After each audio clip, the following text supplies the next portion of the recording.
Uh,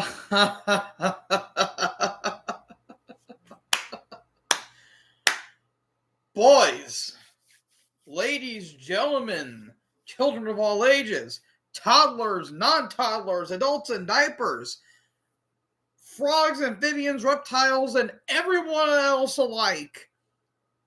We witnessed one of the greatest, if not the greatest heel turn of all time.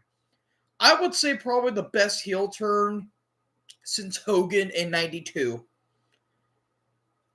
Oh my God. I should have known they were going to do something like that. What's going on, Ricky? Hell has frozen over. It took them this fucking long to do it.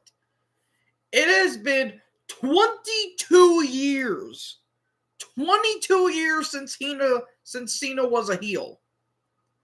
And they finally do it when he's going to be retiring. This is going to be 96 Hogan levels of heat. That final segment was probably one of the best final segments WWE has done in a good minute.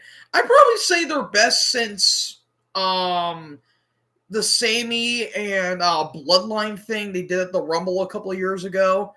I thought it was the best since that, in my opinion. Oh, fuck, I'm starting to bleed because I keep picking at that shit, but yeah, so the Chamber happened. Ricky L, if you're going to be watching this, I'll give you my thoughts on it, but all in all, quite honestly, this was one of the better B pay-per-views I have seen in a hot minute. This was a very good show throughout, except for one match I didn't care for, but this was a great show that had, again, one of the best final segments I've seen in a long time. And again, one of the best heel turns ever. Like, that was fucking perfect the way they did.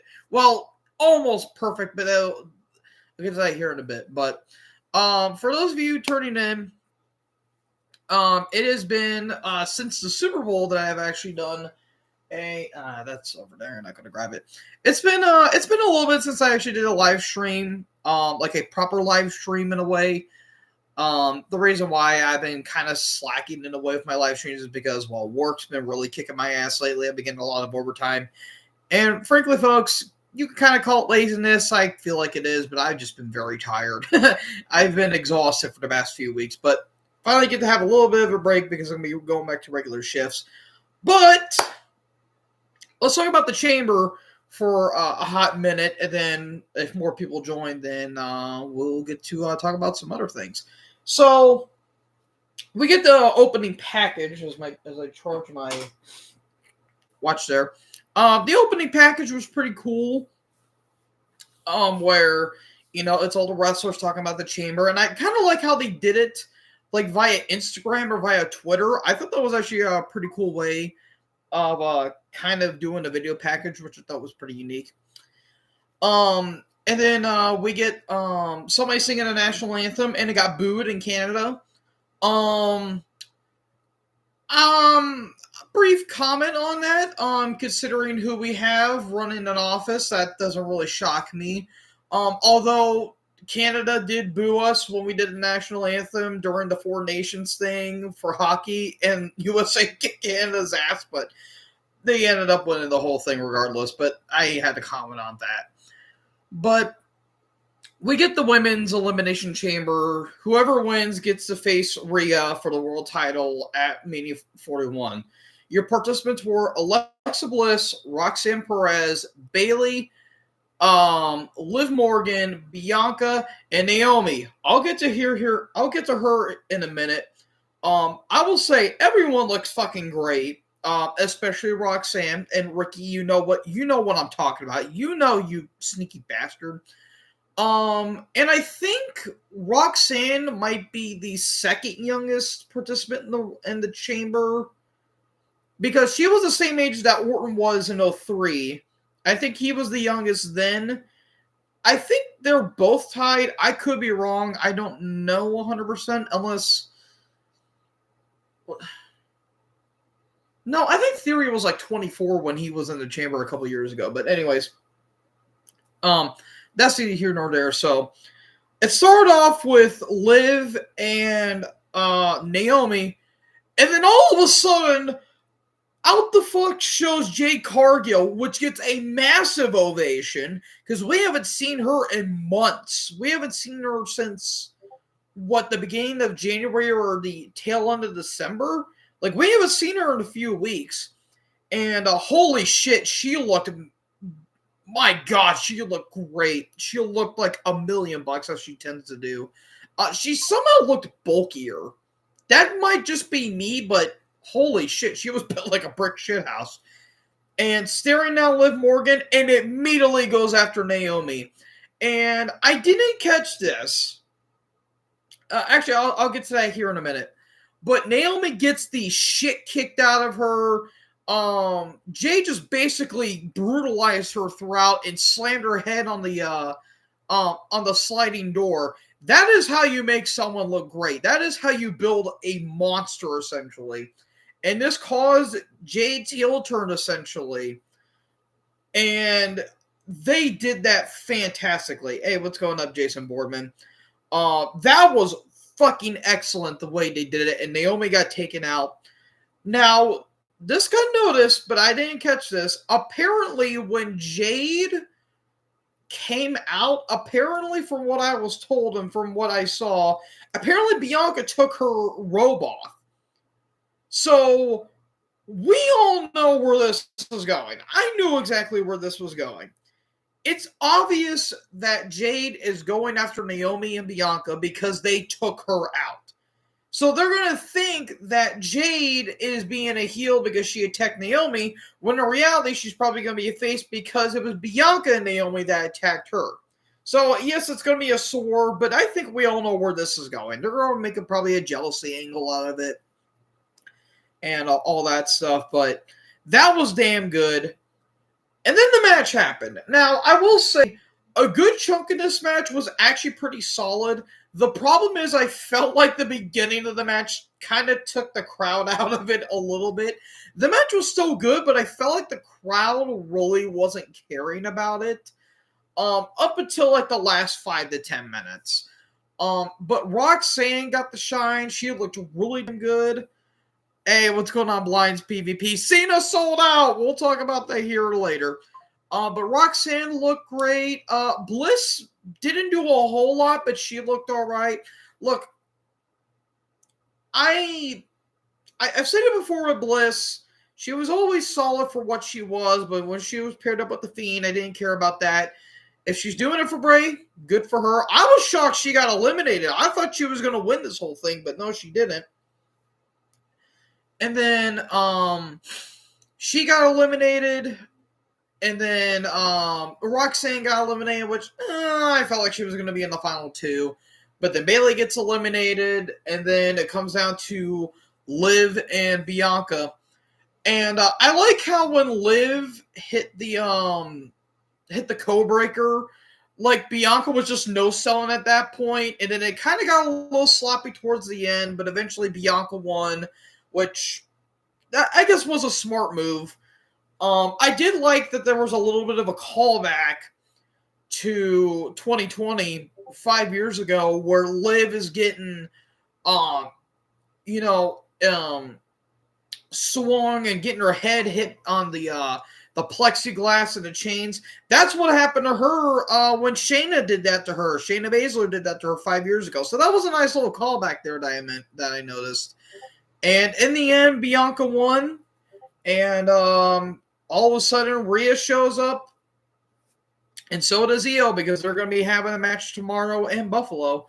So what I think is ultimately going to happen, I think Jade and Naomi is going to be the night 1. And I think might be night 2. I could see them do a triple threat. I think there's going to be a no contest between Io and Rhea. And I think that's going to be a triple threat at Mania. Which, I'm fine with either or. If we get Bianca and Rhea, I'll be fine, because we never really got that match. We were supposed to get that match a couple of years ago, but unfortunately Rhea got hurt. I think she got a concussion, I think. So I think Carmella took over for her.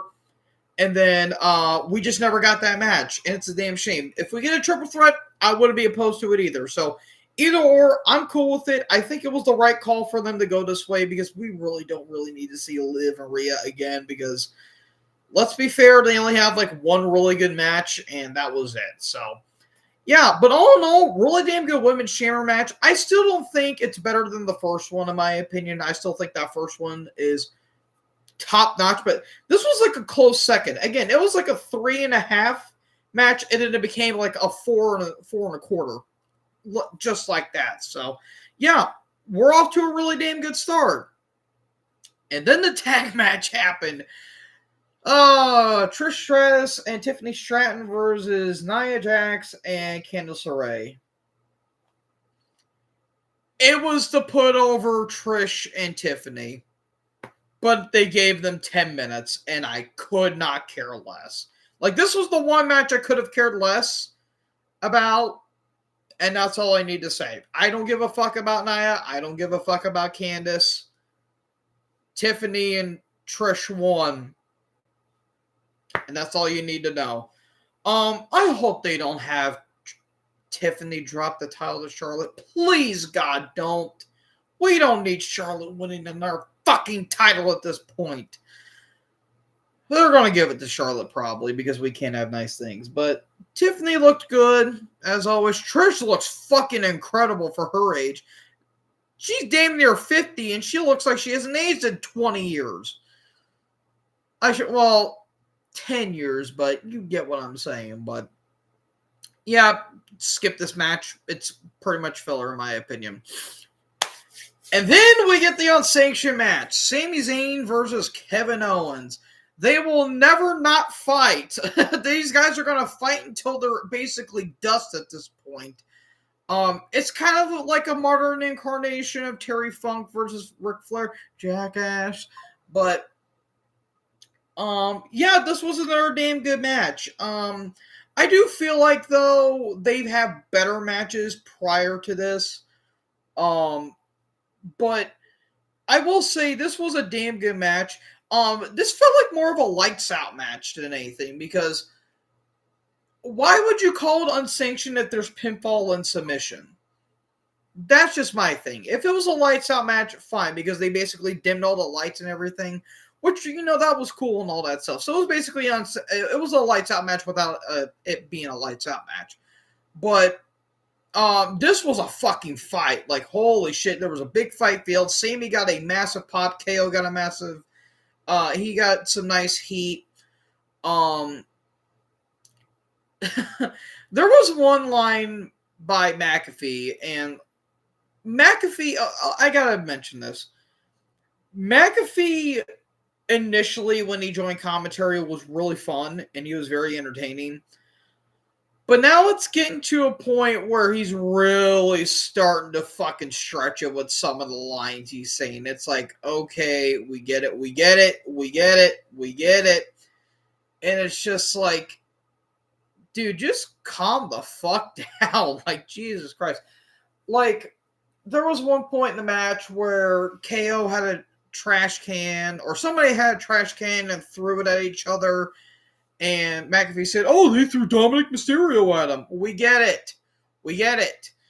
But there was one line I did kind of chuckle at because it was a nice sports reference where KO got a hockey stick and Sammy got a hockey stick and then Kevin was using it on Sam and he was like choking him out.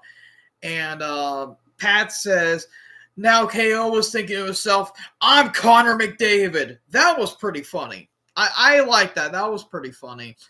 But yeah, the Broken Table Mania, like, it was Broken Table the musical. Like, there was, 5 or 6 broken tables in this match? It was ridiculous. A Fisherman Buster through a table. A fucking dragon suplex to a chair. That looked like that hurt. And the piece de resistance, a barbed wire chair got involved. I criticize AEW for this shit. With WWE, they don't do it all the time. They do it sparingly, and it calls for it. This, I felt like, called for it because this was a personal rivalry. They weren't just doing it for shits and giggles. This was a personal rivalry.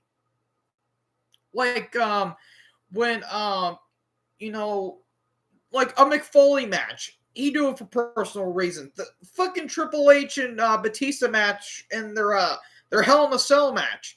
That required it because they wanted to beat the shit out of each other. These guys wanted to beat the shit out of each other, and it was convincing, and it was good. Really good. A blue Thunderbomb onto the barbed wire chair, yet KO was still kicking out of it. And referee got knocked down, and fucking little Nate came in, kicked out, and Nate just took a fucking clothesline that nearly decapitated him. Charles Robertson is almost in his 60s. He's still taking bumps at his age. Oh, God rest you, Charles. You are getting a massive paycheck, my friend. Like, take a shot every time Charles Robertson takes a bump in a big match. You will be drunk within the first 5 minutes. Like, if you watch a compilation and it's like 13 minutes, you'll be drunk within 2, I'm willing to bet. But, yeah, we get that, and then it looks like Sammy's going to win, but KO hits that pop-up powerbomb, and, just powerbombing him onto the apron. They kind of fucked it up a little bit at the end because Sammy couldn't get all the way up, but they managed to save it. And Sammy getting his head, trying to get his neck pilmanized and everything, and then KO beats him. A fucking great match, and he looks like he's about to do something on the concrete. He pulls out the padding. All of a sudden, Mr. Snake Man comes back. Randy Orton shows up. He comes down, stares down KO, and they start having fisticuffs. RKO, Orton's about to use a chair, but he goes back to that similar position that he likes to do. Not like that, get your mind out of the gutter. And he goes back into the corner. Looks like he's going to hit the punt, but then security comes in. It's like, okay, you could stop a guy nearly getting his head kicked in, but you couldn't nearly stop a guy that was about to basically paralyze a dude. What the fuck? But, yeah, great fucking match. This was a damn good match. I'm not sure if it's their best match in WWE personally. They might have a match or two that I think was a little bit better than this one, but this was still a hell of a brawl. Fantastic match these two have had. And then we get to the main event. There was only 4 matches. 4 matches in one segment that was... I'll get to that here in a bit. Well, the final match kind of leads into the final segment, so I guess there's that. So we get the men's elimination chamber. The winner gets to face Cody at Mania for the undisputed title. You have CM Punk, Logan Paul, Damian Priest, Seth Rollins, Drew McIntyre, and John Cena. Whoop-a-doo, bro. Great match. This was actually a fantastic match. I think this was a little bit better than the women's match because it had more impact going into it.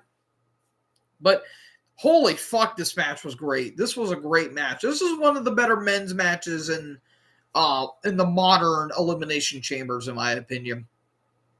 Logan Paul, massive toolbox of a human being, getting all the heat in the world and playing a chicken shit heel. Cena getting in and he's hitting all of his moves. I did like how Priest had like a nice little Slayer shirt. That was pretty fucking cool if you ask me. Seth coming out with weird glasses and bat wings? What did your dresser do to you, dude? Like, did you have to violate the fucking thing? God, Jesus. Oh my God. Like, Seth, what is up with your wardrobe choices? What the fuck? Anyways, so yeah. yeah, the match is going on, and then Cena gets hit with the Claymore, and out of nowhere, Priest rolls up McIntyre, and McIntyre gets eliminated. Drew is pissed. He beats the shit out of Priest. Claymore kicks him, and then Logan Paul does a splash, not from the top rope, but from top of the pod, hits a frog splash. Thankfully, nobody's larynx got fucking crushed in this match. And Logan Paul eliminated Priest. So we're probably going to get Drew versus Damian at Mania, which I wouldn't be opposed to. They had a great match last year for the world title in Scotland. Wait, was it Scotland? No, it was Cardiff. Well, hold on. It was Clash of the Castle. I know that. Let me see. Oh my God, dude, Twitter is a shitstorm right now. When is it not?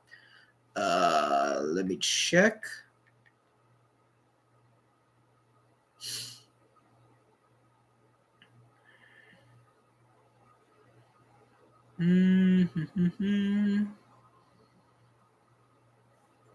That's wrong. Oh yeah, Clash of the Castle, Scotland. Ooh, they're doing one in Paris? Fuck yeah. Clash in Paris? Hell yeah, that's gonna be after SummerSlam. Fuck yeah, I'll be more than happy to have that. Because the crowd in France last year, oh my God, that was amazing. But anyways, getting off topic. So yeah, Priest and Drew is probably gonna happen. That'll be a good match. Then Punk comes in, beats the shit out of Paul. Eventually, Paul gets eliminated, thank God. And then we're down to Seth, Punk, and Cena. And, it's fun back and forth. It was a very entertaining, 15, 20 minutes. And looks like Seth's going to win, eliminate Punk. But eventually, GTS-AA, Punk eliminates Seth. And we're down to Cena and Punk. Good old 2011. It's 2011 yet again. And or 2013, depending on the US. Again, 2012. But, yeah, Punk and Cena actually had a really good, match within a match. In a way. It was actually very damn good. And... and it looks like Punk's going to win. Nope, got out of it. And, Punk is, he's spent, he's exhausted, and he's on the bottom rope. Lo and behold, stomp from out of nowhere, and Cena realizes it. He pulls Punk back in, and Seth is yelling at, Punk to tap, and Cena has it locked in. He has actually the STF locked in. Cena's being desperate and all that stuff. And he even said, "I'm sorry," which I thought was pretty funny. He's like, "I'm sorry." He actually locks it in this time. A little prelude what's going to be happening here in a bit. But he locks it in, and Punk passes out. Cena is going to WrestleMania as a babyface, wink, wink, nudge, nudge, to face Cody Rhodes for the WWE Universal Championship. Great fucking match. This was actually one of the better modern men's chamber matches that they've done lately. So, yeah. We get that. But we are not done. Because we were supposed to get a Rock and Cody segment, but they smartly saved us for last. Because what the card lineup was initially, we were actually going to have that in the middle of the show, but they smartly put that at the bottom. So Rock comes out with Travis Scott, of all people. Hopefully he's still apologizing for his concerts. If you get it, you get it. He literally added fucking nothing other than the fact that, he's a big rapper. Cool. There were some rappers in the crowd like Drake. Hey, Drake. Yeah. Kendrick Lamar says his condolences. Anyways, It was actually worth mentioning too. Deion Dawkins from the Buffalo Bills. He was actually in the crowd too. That was pretty cool. He got his own custom championship. That's probably the closest the Bills are going to go to a championship. Anyways, I apologize. I'm sorry. I am sorry. I am sorry. I hope they get one day. I hope they win that Super Bowl because they fucking deserved it. But with how the AFC is going to be this upcoming season, who knows? Anyways, that joke's probably going to be, that's probably not going to go over well. But I always have bad takes, so what do I know? Anyways, Rock comes out with Scott, and Cody comes out, and Cena and Cody and all that stuff. What's Cody's answer going to be? Because The Rock wants his soul. He wants all of Cody, giggity. And he's basically telling Cody to sell out for him. That's literally what Rock is telling them. And fucking Travis Scott's like basically smoking a joint in the corner. Which, why not? So we get all this hoopla. What's Cody's answer going to be? And Cody's like, yeah, I've already sold my soul, though. I sold my soul to all these fans, to this ring, and to this championship. And he says, I will not sell out for you. And hey, Rock, guess what? Go fuck yourself. Cena's happy. Shakes hands with Cody. He hugs him. Gives Rock a look. Rock looks back.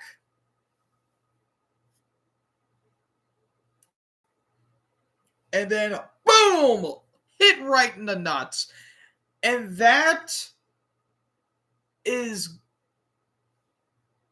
Oh. And that right there, ladies and gentlemen, is the best heel turn since 1996 with Hogan. Yes, you've heard me. We have waited 27 years since this heel turn has been effective. We nearly waited 30 fucking years. Wait, no.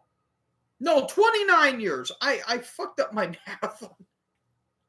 It's been nearly 30 fucking years since the biggest heel turn in professional wrestling. Not just in WCW, in professional wrestling. We have waited nearly 30 years for this moment. People were wanting this shit to happen back in 2012. They had to wait another almost 15 years.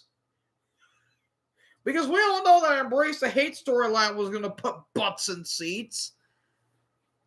Oh my God. It was ridiculous. But, yeah. Cena turns heel. Finally, I thought it would never happen. I was shitting my pants at this point. And Cena's beating the shit out of Cody, gets him bloodied. Rock is, whipping him with the belt. And finally, Cena has turned heel. For the first time since 2003, Cena has turned heel. Well, maybe 2002, but I think he turned heel in 2003. But yeah, we have waited for 22 years for that to happen. And I never thought it was going to happen. I thought he was never going to have like a proper heel turn, because when he was heel in 2003, he had a good little run, but he wasn't the big name that he was going to be just a couple of years down the road. And everyone on World of Bet is super pissed because of all the Super Cena shit they went through in the 2000s and the 2010s. They were begging WWE to turn him heel. And they just threw their hands up and said, fuck it, he's never turning heel, is he? Until now. They turned a match that I wasn't really interested in watching. And now it's probably the most interesting match of the entire show. Because Cena has finally turned heel, and for some reason, he had that weird Grinch-looking face on. I don't know what the fuck was going on there. He looked like the Grinch, but from the Jim Carrey movie from 2000. Yeah, I don't know why. He just had that look, and I'm like, what's that look for? And as soon as I saw The Rock do this, I'm like, oh my God, they're going to do it. And lo and behold, they did it. I'm like, holy shit. Like, that crowd went insane when that happened. And then after that, they were just speechless. Because I think Cena's finally going to use that heel theme that he had prepared in 2012. Because there's a lot of... Sorry. My voice was gone after that. But what people tend to forget is that during the Embrace the Hate storyline, and even after Cena lost to The Rock, Cena was going to go heel. He was wanting to go heel. But Vince at the time said, nah, pal. And then that's what we got. We eventually got that. But, yeah, it finally happened. In a time where Cena was going to be retiring, which, kind of think of it now, maybe he might be faking it. I think he might be faking the fact he's going to be retiring, because now that this heel turn has happened, he might just been playing us all. That's what I just now realized that. Maybe he was just pulling a big swerve on us saying, I was making you think I was going to retire. And you know what? I think Cena's going to win the belt. I think he's going to win it for the 17th time. And I think, honestly, if he wins it at Mania, this might honestly be the best run with the title he's going to have. In my opinion. And he's had some good title runs. But he's had some bad ones. Which is what you could say for a lot of world champions. But I think, personally, this might be his best title run if he wins the belt. Because his first run with the title in 2005, it was solid for what it was. But the problem is that he didn't have, like, big major feuds. And then he lost to the Edge, and he won it back again, and then he held it for over a year. And it was a good run, but he had a couple bad feuds thrown in there. And then it got to the point where people were tired of him winning the belt, especially with the world title and everything. But I'm thinking, in terms of a proper title run, because he's the biggest heel now. He is the biggest. I wouldn't say just in WWE. He's the biggest heel in wrestling right now. Because when Hogan turned heel in 96, no one could have beaten the heat that he was getting. Like, not even the biggest heel in WWE at that point, which was probably, I guess maybe either Mankind or Austin at that point, they weren't beating Hogan. Because Hogan was a big stay from the 80s. Because, you know, they didn't give him the belt in AWA. He went over to WWF, did all that shit. No one thought Hogan was going to turn heel. And lo and behold, he did. And that not only was the biggest heel turn in professional wrestling, that was probably the moment that saved Hogan's career, in my opinion. Now, yes, it got stale later on, but that was a shot in the arm that not only Hogan, but also WCW needed. And now, this Cena heel turn, WWE is going to go to the fucking moon. They're going into the stratosphere at this point. Like, holy shit. They finally pulled the trigger on this shit. So I think Cena is going to win the belt. And quite honestly, who do you think is going to win? Who do you think might beat him? Because I don't know who you can think can beat him. Fuck, he might hold the title for a year. I think him and Cody might be a good match. But you know what? Like, this shit has got me so interested because going into this match, I thought Punk was gonna win because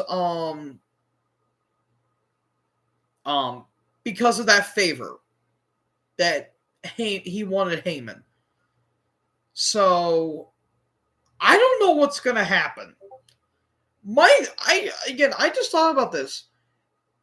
Is the favor going to be Heyman's acquaintances? Is it going to be Heyman's assistants? We don't know. I don't really know. And people might be thinking, oh, well, it's going to end up how, like, Hogan was back in 96. You know, it's going to go on forever and ever and all that stuff. Folks, people have been wanting this for years. And if it was the perfect time to pull the trigger, do it now. So, yeah. This is I got no words, dude. Again, that was a fucking perfect, brilliant way to end a show.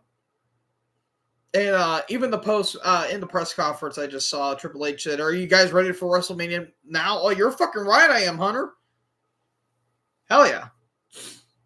But yeah, that was amazing.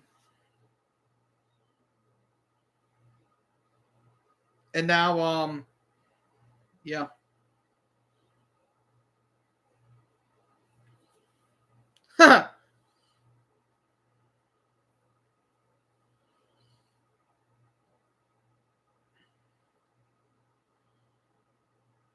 Hail Edge. Oh, hell's bells. But yeah, what was I gonna say? I think I was gonna mention something else, but yeah, this fucking great show. If I had to give it a grade, I would say an A minus. Personally, I would say an A minus, except for one match I didn't care for. This was fucking incredible. Incredible fucking show. All right.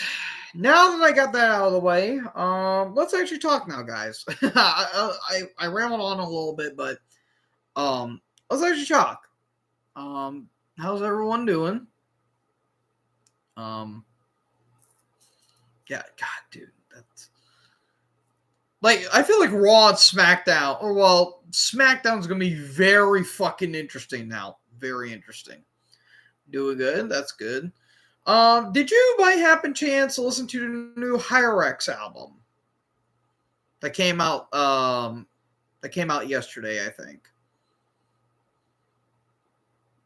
Because I did a review of that album.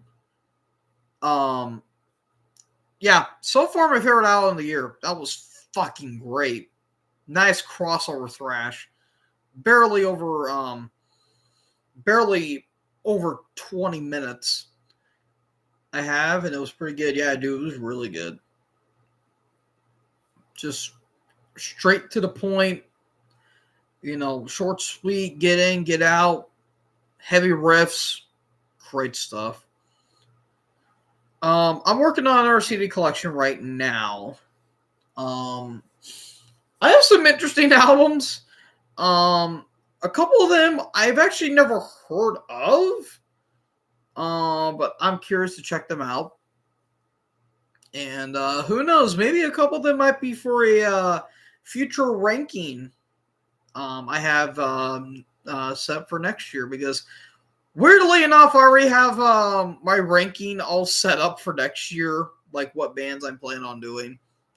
So there you go.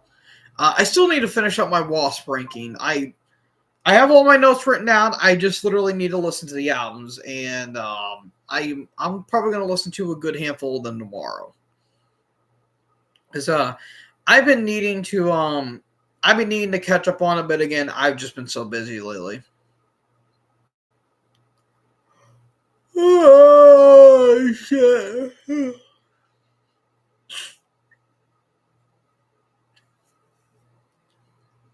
Uh,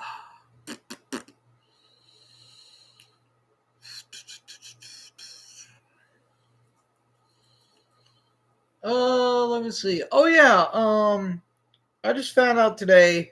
We lost the vocalist of the New York Dolls. What the hell was his name? Johnson? David, was his name David Johnson or something like that? Uh,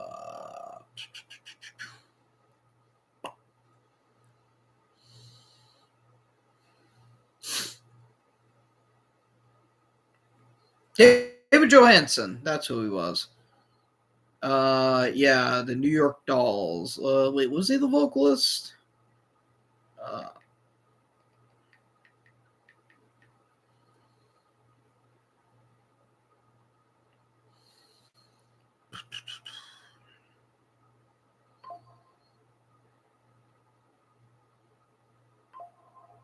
huh?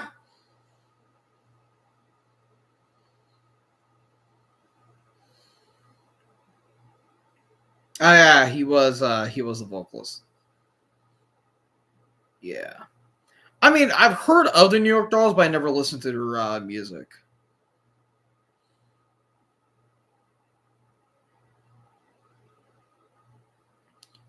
Yep, David Johansen passed away.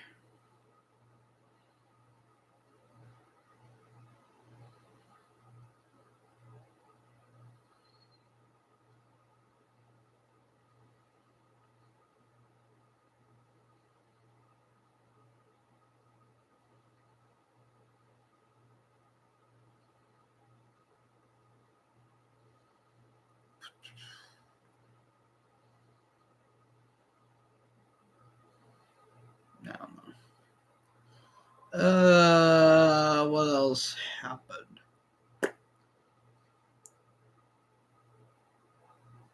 Um, hmm. Trying to think of what else. Let's see. Oh yeah, hold on. I'm checking. I want to check to see.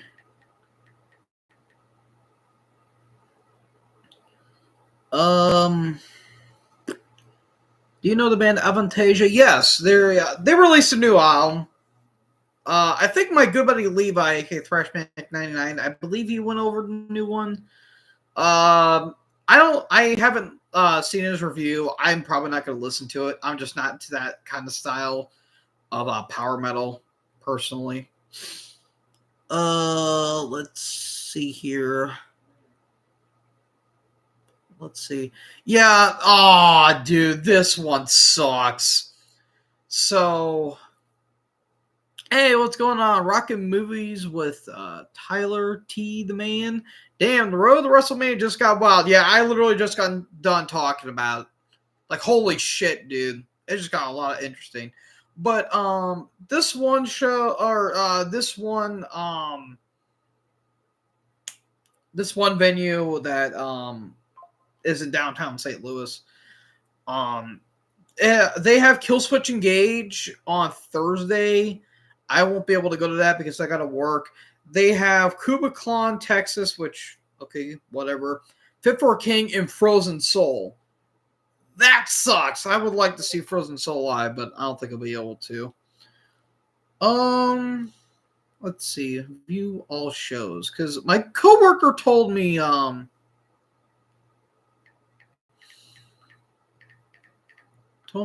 certain person was going to be there.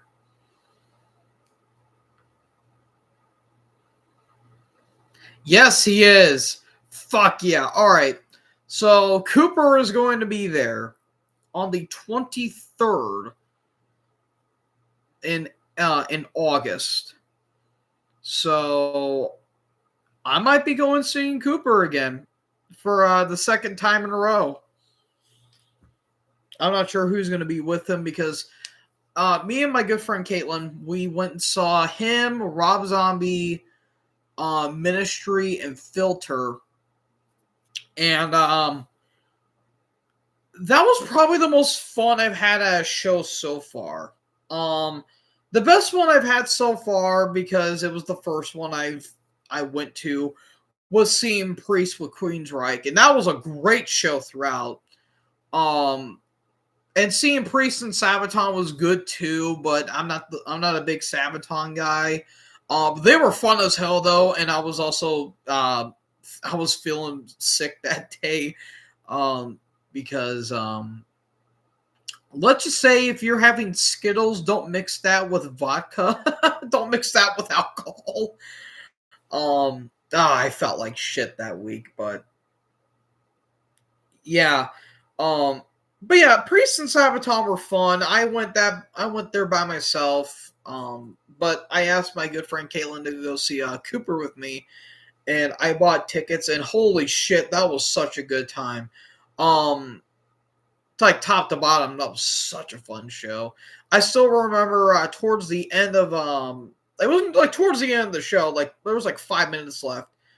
Um, Zombie was they were playing or Thunder Kiss 65, and apparently someone in the audience either got knocked down or they passed out, and it took like a good 5 minutes for that person to kind of like get up and all that stuff. So yeah, that was a first for me, but yeah, that was holy shit, that was such a blast.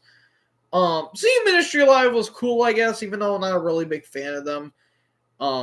I did like their guitar tone, though. It had like a big thrashy bite to it, which I thought was really cool. And their Filter, that's all I need to say.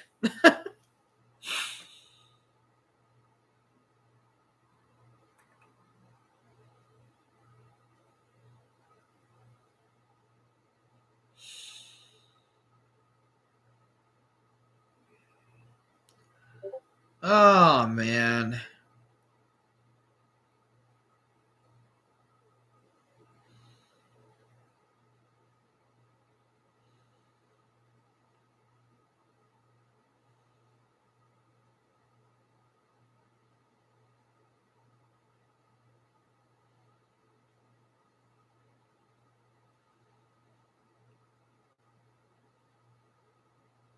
Oh, shit. I just now realized that.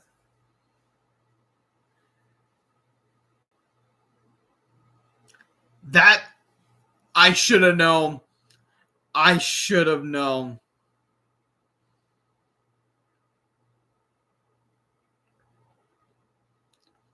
Dude, the hints were there the whole time. You know what? For as much shit as a lot of people give Triple H, and trust me, some of it is justified, that shit was brilliant.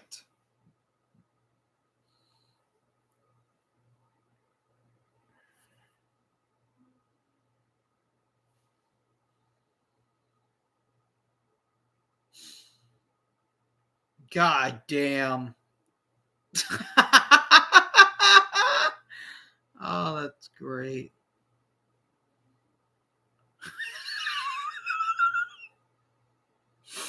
Bro, people are memeing the shit out of it.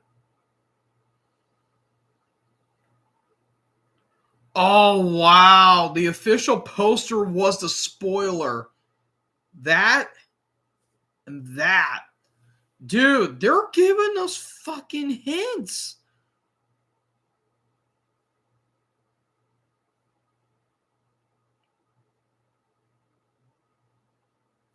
That was, my God.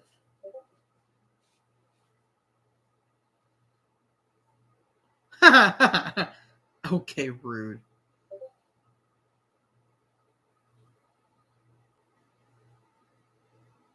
Cena did a legit mic drop and left. That's funny. But yeah, holy shit, dude! I get so much insanity went on, so much. It's unreal. But I guess for some football news, Debo Samuel has gone to the Commanders. Okay, have fun with him. Can't catch a ball worth to save his ass. And people are like, why'd you give up a fifth for him? Have you not seen him this past year with the Niners? Fucking hell. He's been bad for the past 2 years with the Niners. He was ass. Um,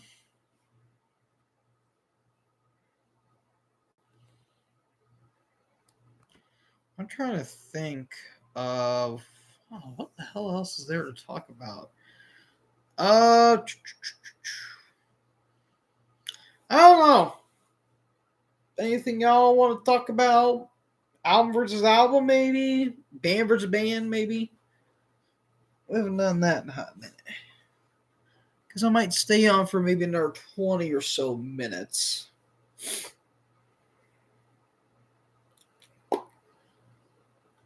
Uh, oh. Oh, shit. I didn't realize this. I couldn't tell, was he their first vocalist or not? Let me check.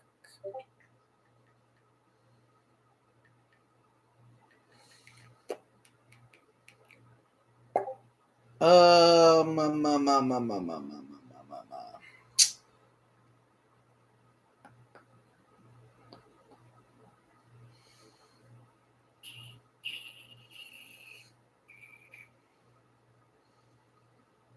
Mm-hmm.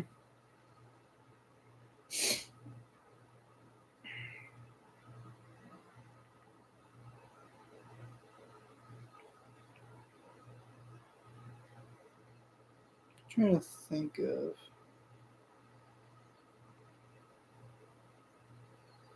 what the hell is this?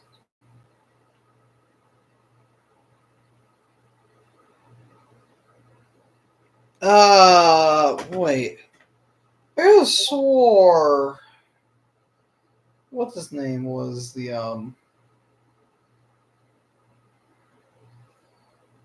Hold on, I'm trying to think of.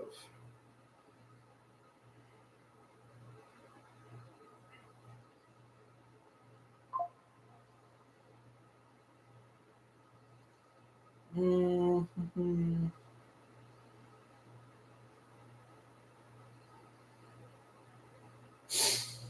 What the hell was his name? I'm trying to.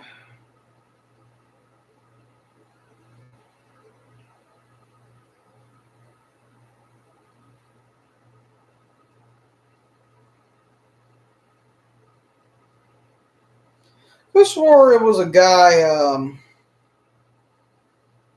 it was a guy who was an Annihilator that passed away.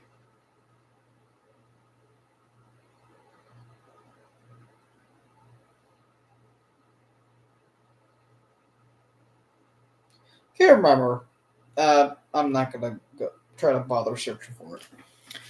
Metal Church's debut in 1984 versus The Dark. I've not listened to The Dark. I've heard that was a really good album, though. I've heard a couple songs and it sounded pretty solid. So I'll go with the debut by default. It has more of a speed metal vibe to it. It feels more Motorhead-ish, which I really do like. So I'll go with that. But their last one was great. I love their latest album, even though I can understand why the vocals were a little too much.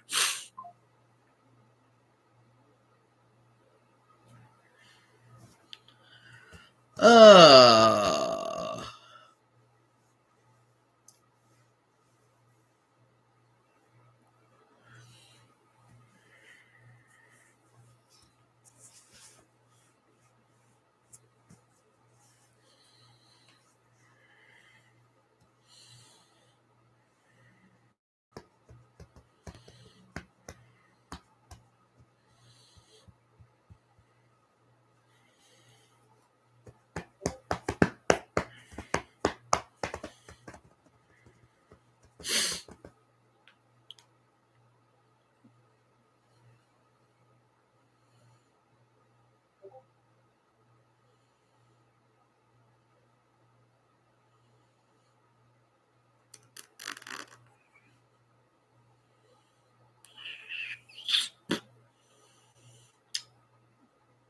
Ooh. Michael Jackson versus David Bowie. Me personally, because I've listened to him more, especially growing up as a kid, I'll go with MJ. David Bowie, influential as all hell, but I'll go with MJ for that. And I know he's got a movie coming out about him, so I'm just gonna say this and be brief with it. Michael Jackson was innocent. He never touched kids. Those accusations were bullshit. End of story. I don't want to hear anyone fucking say, well, actually, no. No. Do your research. He did not do shit. And I unfortunately saw that Leaving Neverland bullshit that they did back in 2019 or something like that. That might be the worst documentary I think I've ever seen. That was fucking horrible. Although, well, no, Lords of Chaos was bad too. I mean, it's 1A and 1B, but yeah, that was just horrible.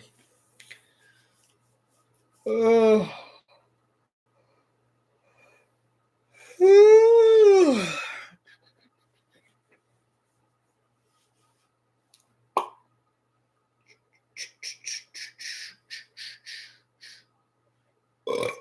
ooh, ooh, ooh, child.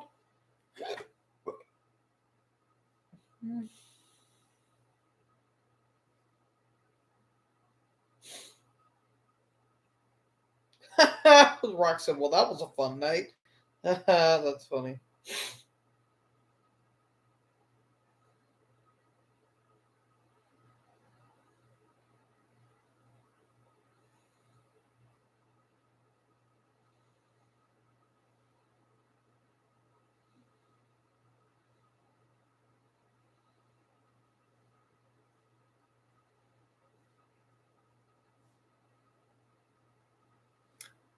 I gotta head to bed now. See ya. All right, see ya, man. You have a good one. I'm probably gonna log out here in just a little bit. Drew said this. See, Visible McIntyre said, Cena the hypocrite, Scott Travis existing, and another roll up. I am a sad man. Write whatever you want about me.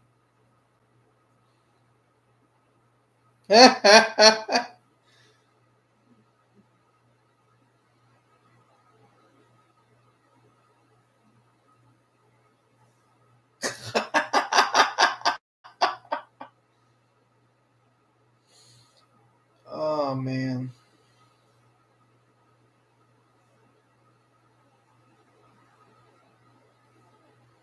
Yep.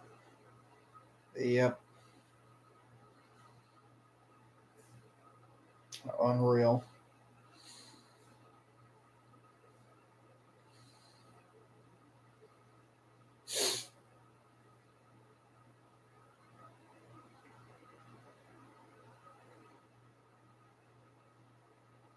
Yeah. Yeah, that is true. They both glanced back at each other.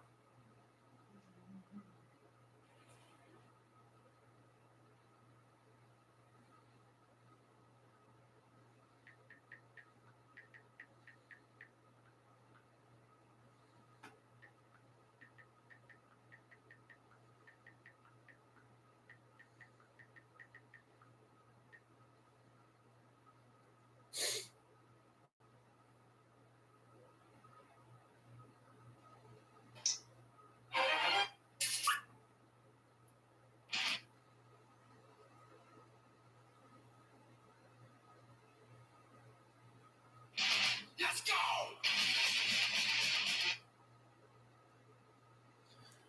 All right. Well, no one's in here, so I'm probably gonna head out myself. So yeah, that's gonna be it for tonight, guys. Again, fucking crazy event that we had as I take the socks off.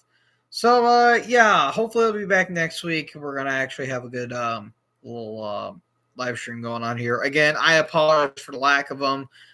It's just been fucking crazy lately, man. It really has. Because we're going off the rails on a crazy train. To quote Ozzy, if he could still speak. Sharon! Anyways, I'm going to hell for that.